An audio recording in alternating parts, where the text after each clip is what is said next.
Let me share something that might feel a little uncomfortable, but it's absolutely necessary. Only a 5% of women are still doing these 5 things. Not because others can't, but because many have convinced themselves it's not needed. They've stepped back, turned inward, and accepted the idea that slowing down means giving up, that certain seasons of life are meant to be quiet, still, and hidden. But you're not here to fade away. You're here to rise. Let's talk about 5 powerful things that only a few continue to do, and how you can be one of them. First, stand tall, not just in your body, but in your spirit. Your body tends to bend when your spirit begins to fall. And when your body folds, your mind often follows. If you want to keep going strong, start with your spine, start with your shoulders. Standing tall isn't just about posture, it's about presence. It's a declaration that says, I'm still here, I still matter, I'm still moving forward. Many begin to hunch. Their steps slow down, their breath shortens, their posture closes in. That's not just life happening. That's letting go. And letting go is a choice. You can choose strength. You can choose presence. Second, stay physically active every day. The body you stop using is the one that weakens. The women who are thriving, they move, they walk, they stretch, they lift, not to compete, not to impress, but to stay strong, like warriors, quiet, steady, determined. You don't have to do everything, but you must do something. Every step you take with intention is a step towards strength, not decline. Third, keep your mind alive by learning with purpose. Mental clarity doesn't vanish by itself, it weakens when we stop feeding it. The ones who stay sharp keep reading, they keep learning, they stay curious, they ask questions, they challenge themselves, because the brain, like the body, thrives on effort. Comfort makes it dull. Challenge keeps it bright. Fourth, stay connected to people. Isolation can be a silent storm. It doesn't always look like sadness, but it pulls you down, little by little. The ones who stay vibrant stay involved. They listen, they laugh, they mentor, they show up, they call friends, they keep sharing love, because relationships keep your heart beating strong. Disconnection makes the soul quieter. But community, that brings joy back to life. Fifth, create structure in your days. Strength is built through consistency, through habits, through rhythm. Wake up with purpose, eat with care, rest when needed, move on schedule, keep routines, keep order. You don't have to be rigid, but you do need to be rooted. The strongest women aren't always the loudest. They're the ones who create quiet order in a chaotic world. And here's one more, maybe the most important of them all. Keep a vision for your future. Living well isn't just about doing the right things. It's about having something to reach for. The women who stay strong aren't just surviving. They're dreaming, they're creating, they're writing, planting, building, teaching. They're still imagining, still contributing, still becoming. Because deep down, they know there's more ahead. And there is. This is your moment of truth. Will you rise? Will you show up? Will you stay ready? It's not about how you started, it's about the decision you make today. So stand tall, think clearly, move with power, love with purpose, and don't stop dreaming, because your story isn't over. Not even close. We forget how powerful the simple things are. How you sit, how you walk, how you hold yourself. All of it sends messages, not just to others, but to yourself. Posture isn't just about back pain, it's a signal. It tells the world, I'm alive, I'm ready, I'm present. And more than that, it tells you the same thing.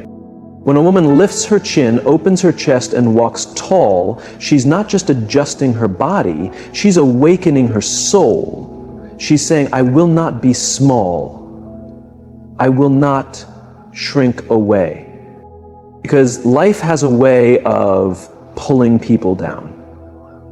The shoulders round, the eyes drop, the breath gets shallow, and over time, the body folds in. It's not always physical, it's emotional. It's a slow surrender to invisible weight. But you don't have to carry it that way. You don't have to disappear. When you choose to rise, to straighten up, to reclaim your space, you become a message, a reminder, a light. And yes, it takes effort. The body needs work. But the reward is strength, freedom, and clarity. You are not fading, you are rising.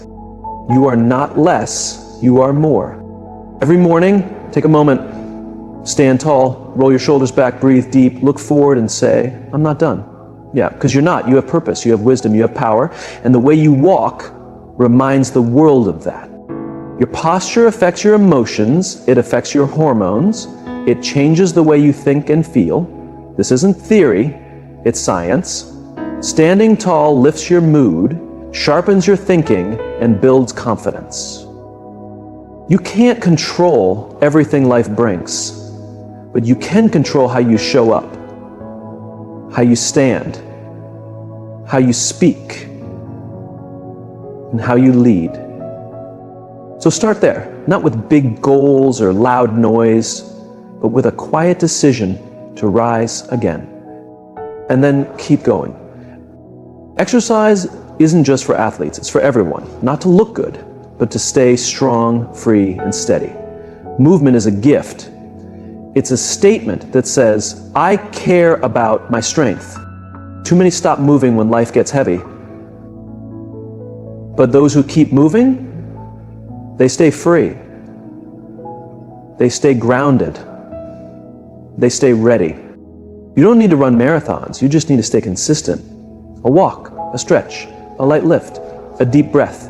It all adds up. Keeps your balance sharp, your legs strong, your heart beating with rhythm, and most of all, it builds confidence. When you feel strong, you live bold. It's never too late to rebuild strength. The body responds to effort, no matter the season.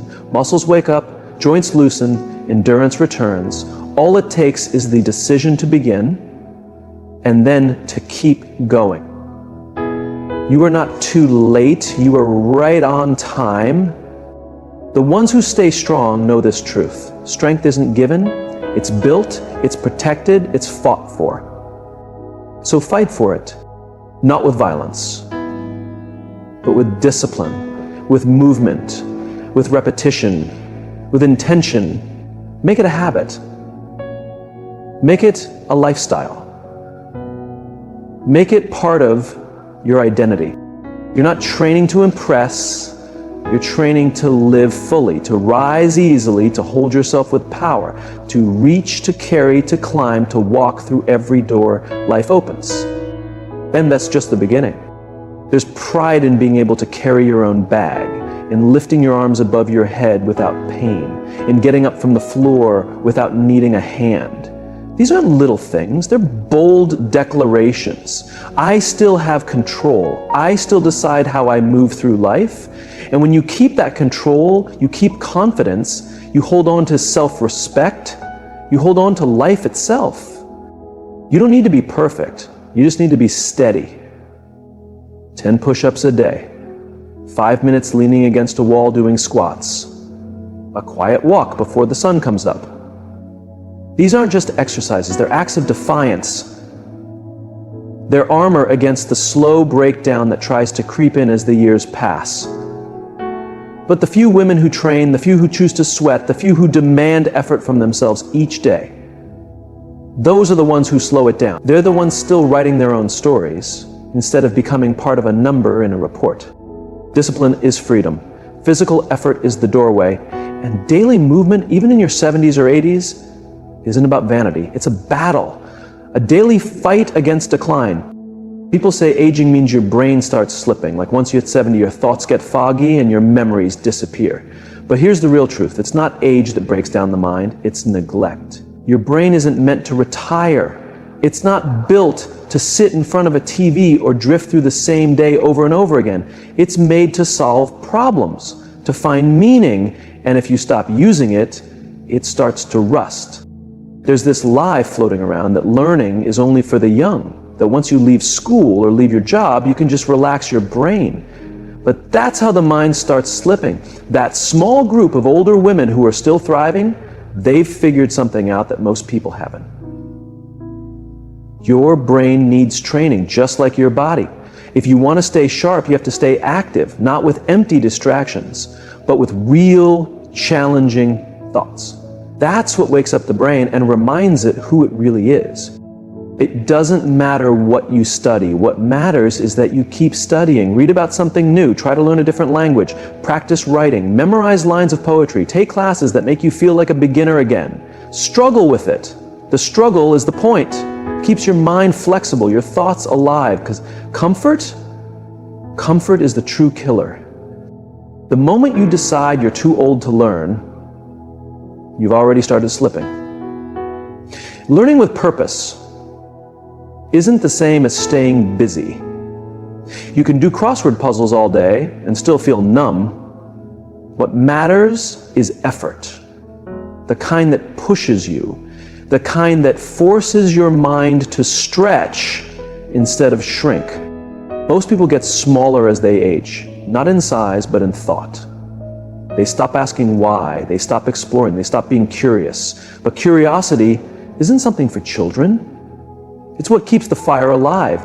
And here's the thing no one says, enough. Your brain can still grow. It still wants to grow. Even at 70, even at 80, the science proves it. Neuroplasticity, the ability for the brain to change, doesn't vanish. But it only stays alive through challenge. If you stay stuck in autopilot, doing the same routine, having the same shallow talks, your brain goes to sleep. And then, slowly, it begins to fade. You forget where your keys are, you laugh about it, but deep down, you're scared. Scared this is the start of the end, but it doesn't have to be. You can fight back. You can train your brain just like you train your body. With purpose and with consistency, you can make the decision that age isn't a reason to stop, it's the reason to go harder. Wake up earlier, read better books, ask deeper questions, talk about ideas, not to win arguments, but to think clearly. Because clarity is hard work, and it's worth it. Many older women doubt themselves more than others ever could. They believe their learning days are behind them, that their thinking has reached its limit. But here's what they don't see. Thinking deeply, questioning bravely, staying mentally sharp, it's a radical act. In a world that's trying to dull you, it's bold to stay sharp. It says, I still care, I still matter, I still want to understand. And that's more important now than ever, because the world isn't slowing down. New information is everywhere. The future will belong to those who keep learning, not just physically, but mentally. And yes, you can still learn, you can still adapt. That takes humility, the kind that says, I don't know, but I want to. It takes courage to begin again, to not have all the answers. And it takes discipline to keep showing up for yourself. The older women who live full, bright lives well into their 80s and 90s, it's not luck, it's not genetics, it's choice. They choose growth. They choose to face complexity. They keep stretching, learning, and discovering. And that's why their minds stay young. They feed their minds with what they crave: challenge, purpose, knowledge. That's not just the path, that's the reward. There's a kind of death that comes long before your heart stops, a quiet one. It sneaks in when you stop feeling seen, when you stop feeling heard, when you stop feeling needed. You feel it when no one calls, when meals are eaten in silence, when your thoughts bounce around your own head with nowhere to go.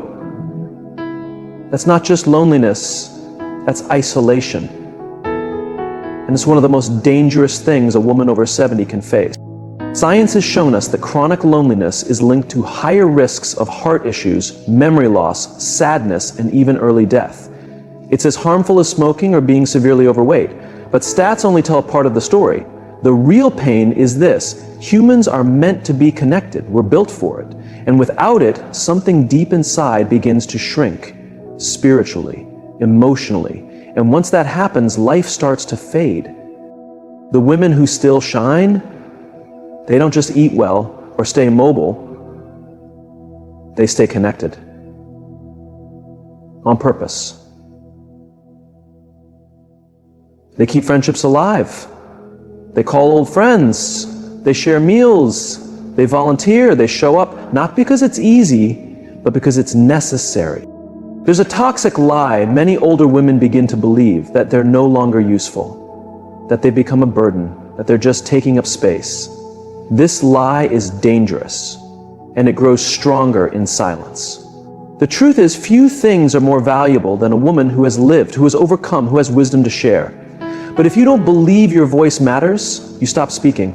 And if you stop speaking, people stop listening. And then slowly you begin to disappear.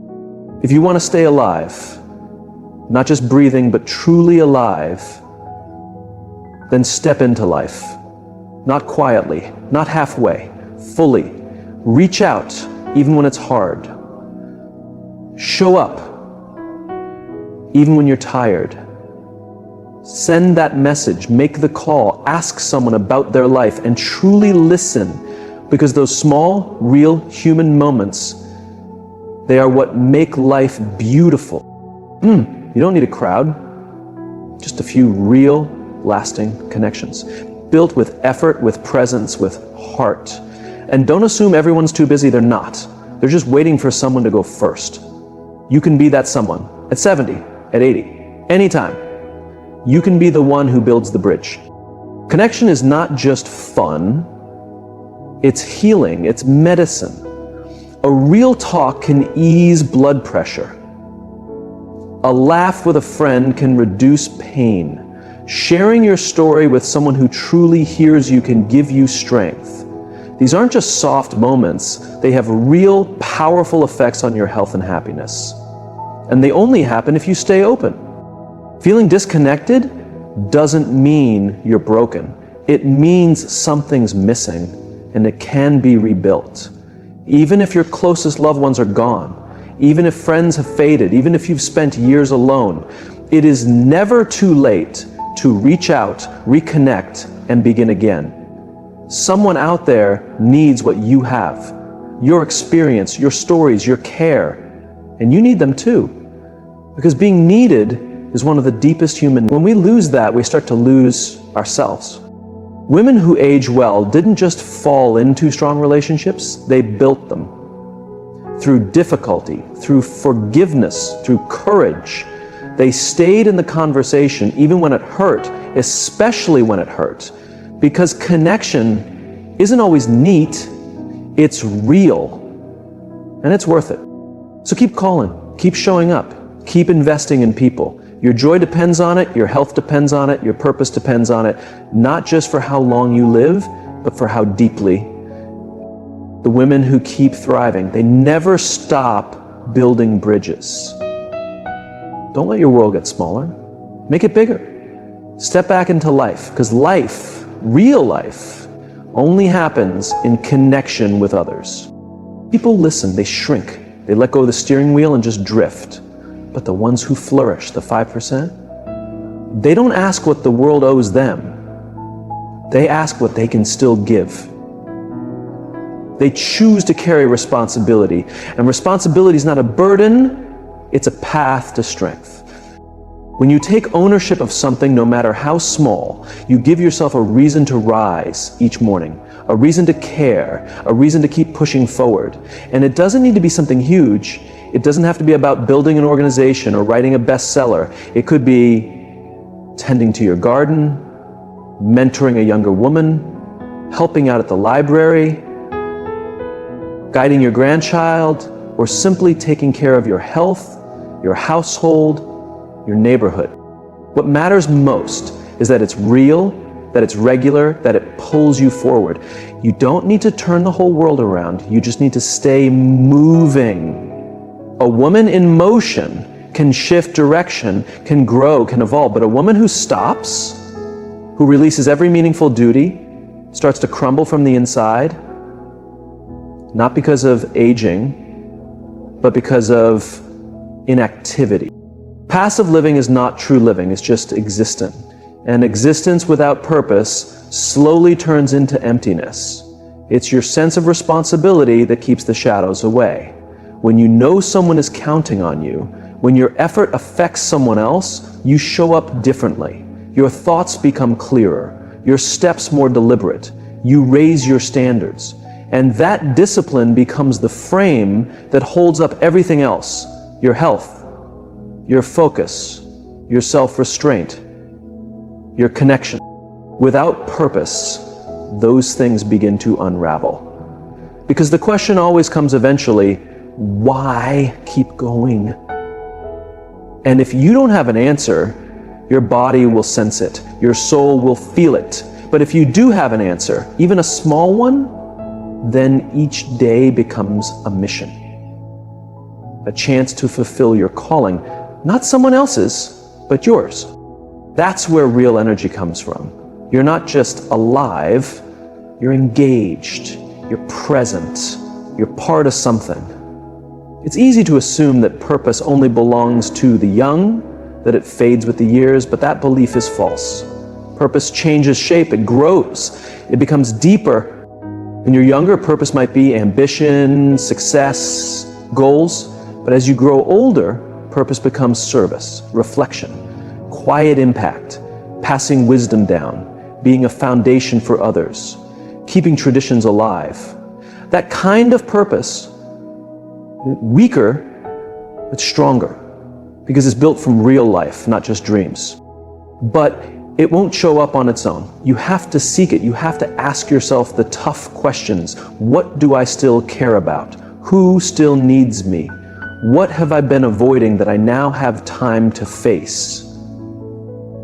These questions may not be easy, but they are important because they awaken something in you that the world often tries to silence.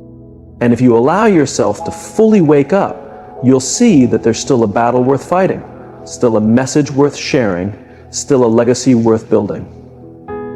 That's what the 5% understand, that a purposeful life doesn't expire, that responsibility isn't a punishment, it's a privilege, that as long as you can move, speak, think, or act, there is still something meaningful you can do, and in that doing, there is real life. Not just surviving, not just getting by, life with meaning, with aim, with fulfillment.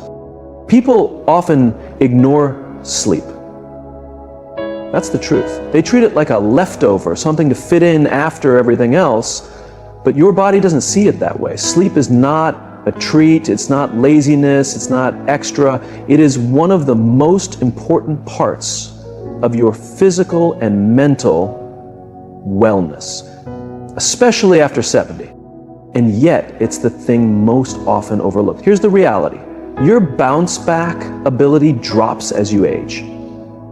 You don't have the same room for error. In your younger days, you could run on 4 hours, eat poorly, and still manage, but now, one night of restless sleep can throw off your whole week. One bout of insomnia, and your memory gets fuzzy, your balance becomes shaky, your immune system slows, your mood darkens. You shift from being proactive to just reacting. That's when true decline begins, not because of age, but because of lack of recovery. Women who continue to thrive into their later years know this. They honor recovery. They treat sleep like an important meeting they never cancel, not because it's easy, but because it's vital. And here's the key: discipline. Most people connect discipline with effort, with grinding, with doing more. But the deeper discipline is knowing when to pause, when to rest, when to slow down so you can rise stronger. That takes wisdom, that takes self-respect, that takes humility, the understanding that you are not unbreakable. Some women carry a pride that's dangerous. They boast about getting by on little sleep, as if that's strength. But that's not power, that's denial. And it's stealing time and vitality. Because it's during sleep that your mind heals, that your body mends, that your memories settle and your thoughts become clear. You can do everything else right, eat well, stay active, stay involved, but if your sleep is broken, everything else starts to fall apart. And yes, sleep becomes more complicated with age. Hormones shift, aches rise, worries intrude. What once came naturally now takes effort. That's why structure matters more than ever. You must build your lifestyle around rest, not just hope it happens.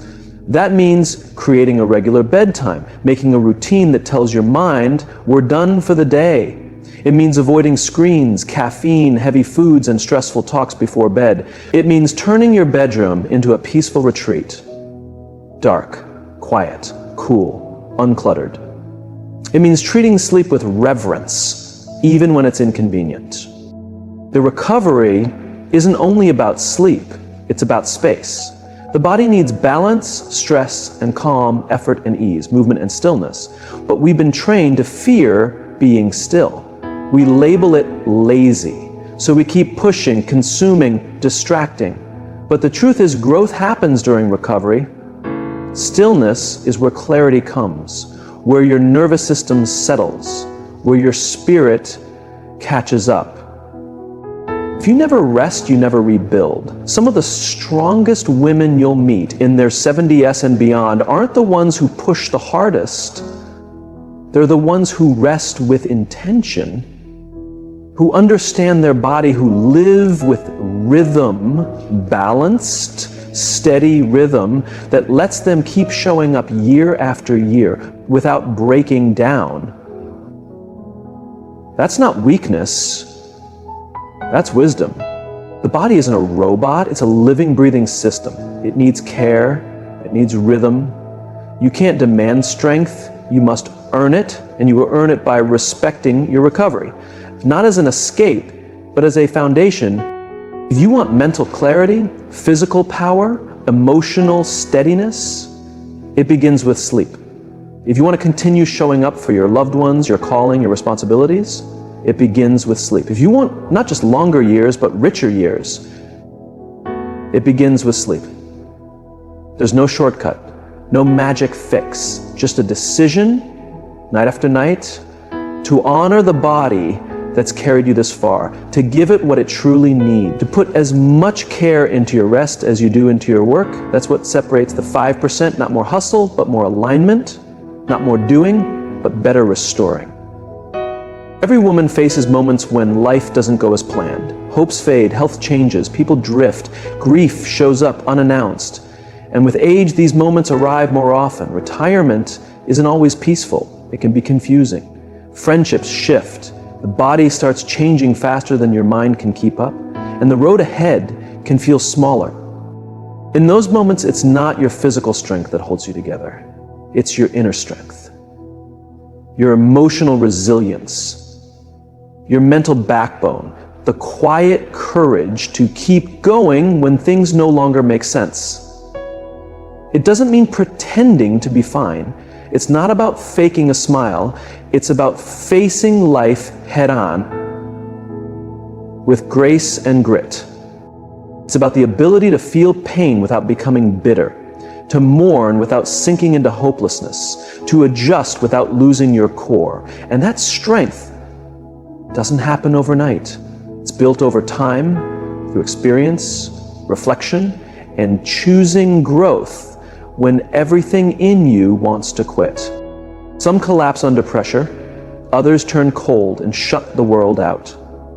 But the ones who rise after 70, the ones who keep glowing, they stay both strong and soft. They remain rooted but open. They've learned how to stand in the storm without letting it swallow them. That's what true maturity looks like. Not ignoring pain,